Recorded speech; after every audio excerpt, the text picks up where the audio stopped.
For the next 2 weeks of COP26, we will speak about our future. Deadlines, milestones, hopes, and fears. I, however, am not here to speak about the future. I am the future.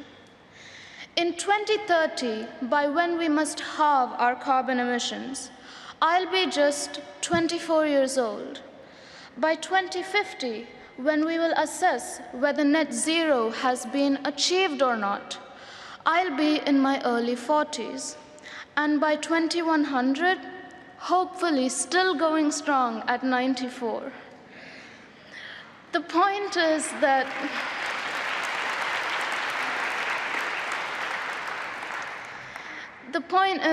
me and my generation will live to see the consequences of our actions today. Yet none of what we discuss today seems practical to me. You are deciding whether or not we will have a chance to live in a habitable world. You are deciding whether or not we are worth fighting for, worth supporting, and worth caring. Many of my generation are angry and frustrated at leaders who have made empty promises and failed to deliver. And we have every reason to be angry. But I have no time for anger. I want to act. I'm not just a girl from India. I'm a girl from Earth, and I'm proud to be so. I'm also a student, innovator, environmentalist, and entrepreneur. But most importantly, I'm an optimist. Today, I ask, with all due respect, that we stop talking and start doing. We, the Earthshot Prize winners and finalists, need you to back our innovations, projects, and solutions, not an economy built on fossil fuels, smoke, and pollution. We need to stop thinking about old debates because we need a new vision for a new future. So you need to invest your time, money, and effort in us to shape our future. Now, just before we started the Earthshot Prize, we all watched a video in which the former US President John F. Kennedy gave his legendary moonshot speech.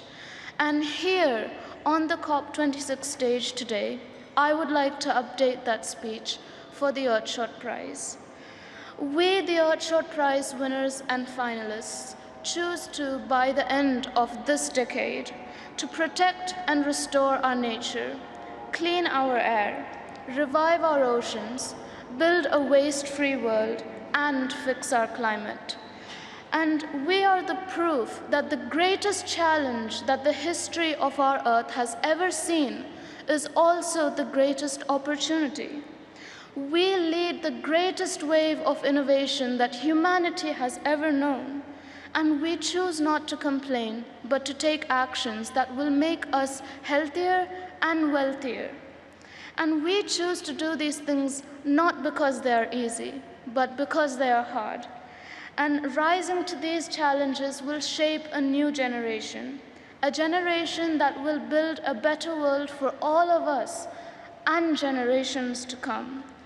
And on behalf of the Earthshot Prize winners and finalists, I invite you to join us. I invite you to stand with us. And we hope that you will give up the old ways of thinking and the old habits. But let me be clear, when we invite you to join us, we will lead even if you don't. We will act even if you delay.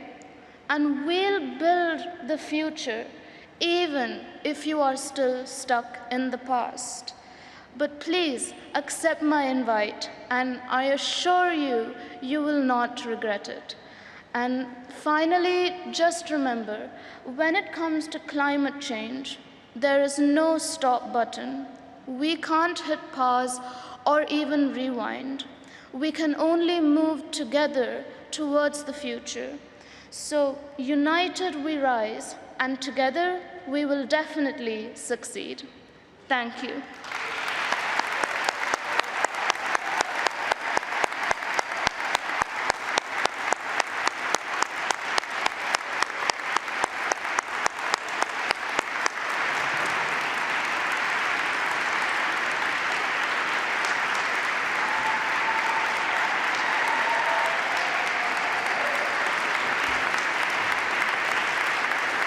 How is this achievement treating you? Well, so far it's been really good. Winning the Children's Climate Prize is a huge thing for me because coming from a rural town such as Tiruvannamalai in India, you don't get many opportunities to showcase your talent in innovation. So winning an international prize just for my innovation idea is really great for me. So I'm happy that my solar ironing cart got recognition on a global level. Can you share with us your thought process when you heard about this competition?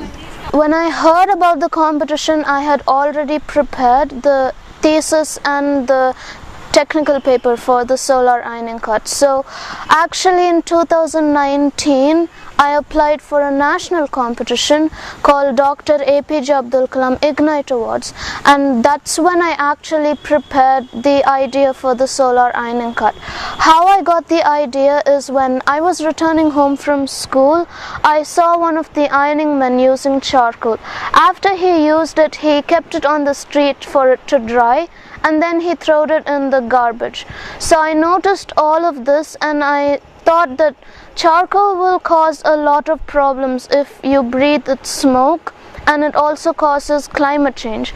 So that's when I realized, like, India has almost 300 sunny days in a year, so why not use solar energy to replace charcoal effectively?